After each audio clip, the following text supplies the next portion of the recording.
Johnny Fellers owns a family business, a furniture store in Camden. One night he became ill. That's when his wife and sister convinced him to go to the hospital. Well, I got sick during the night one night and got to the point where I was throwing up, and it was a continuous thing. He presented to the hospital in diabetic ketoacidosis, DKA, which he was a known diabetic. Next thing I knew, I was in the ICU at Kershaw Hospital.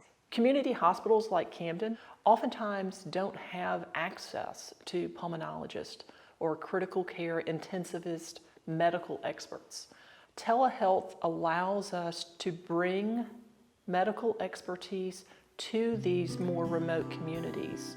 So now, in our ICU here in Camden, within a 30-second notice, if I hit a button, I can have a telehealth, board-certified, real live critical care intensivist help me co-manage my patient. With ICU, every patient that is admitted into this ICU, they're going to undergo a scoring by Advanced ICU, which you'll hear us say is AICU, which is a telehealth, telemedicine, not on site. Those physicians, nurses, respiratory therapists, they assist us every day with our job behind the scenes. Everything we do at the bedside is fed to them through cameras, monitors that they watch and look at. So they picked up on what had been reported, they picked up on what the CT scan showed, and from there they recommended that we do a tele-neuroconsult. That was done via the mobile cart and fed into the physician, the neurologist in Charleston. So through the audiovisual technology, we can look at the patient, we can look at their vitals, look at the monitors, the medications or the drips they're on. We can see what's going on in the room, who's in the room. So really the whole gamut of what's going on in an ICU room.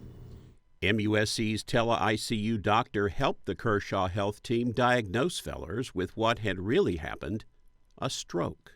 Because at the time, in reading his record, he was a little confused at home. And if no one had been there and didn't know that, then maybe they would not have picked up on what was going on, did the first CT, and they would have thought it was all blood sugar.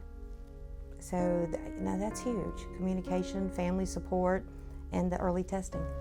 They all come together, best plan of care for the patient, and it's communication is a key to it. With tele-ICU, along with our bedside physicians, we've seen our mortality improve, meaning more people are surviving than what was expecting. It's an opportunity for us to remove disparities in care. No longer do you have to live in an urban or suburban area or live in downtown Charleston to get the care of an intensivist that works in downtown Charleston. Through telehealth and through the tele-ICU program that we've established here in Camden, we can bring the expertise right into your community hospital room and deliver the same outcomes that you could get if you had to go to another area.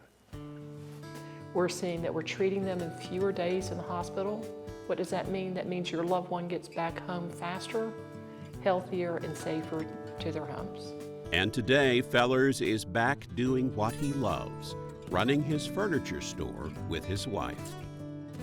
I'm now feeling better and getting back to my old self. And communications nowadays are so mind-boggling that it's hard to believe that you can talk to somebody a couple hundred miles away and be asking questions back and forth like they were sitting right there with you.